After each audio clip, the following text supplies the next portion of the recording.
सूत जाला भतरा ओढ़ी के अचारा, सूत जाला भतरा ओढ़ी के अचारा। तो हेलो दोस्तों, आपका स्वागत है हमारे YouTube channel writer Mahesh Prajapati में। तो दोस्तों, आज हम एक न्यू ट्रैक पति पत्नी का मैटर लेकर आए हैं, जो काफ़ी अच्छा मैटर है, मार्केट में बजने वाला मैटर है, हिट होने वाला मैटर है। तो चलिए स्टार्ट करते हैं बिना समय गवाए मुखड़े के साथ। बानी परेशान सखी अपना मरद से, टूटेला देहिया पोरे पोर दर्द से।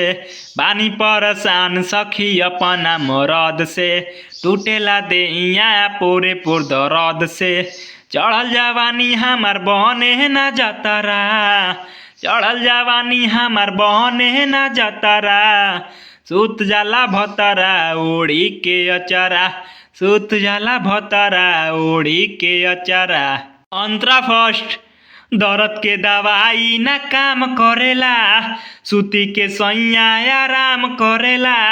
दर्द के दवाई ना काम करेला, सूती के सैया आराम करेला। बुझेला नाही हमार उ पीरा, कहेला खाला ए रानी जलजीरा।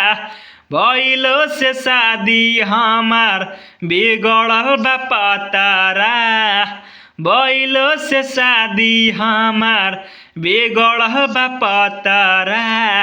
सूत जाला भतरा ओढ़ी के अचारा, सूत जाला भतरा ओढ़ी के अचारा।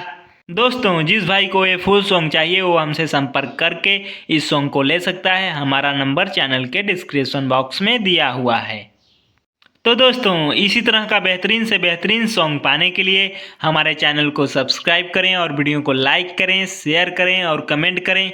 तो चलिए मिलते हैं किसी नेक्स्ट वीडियो में किसी नए ट्रैक के साथ। तब तक के लिए बाय।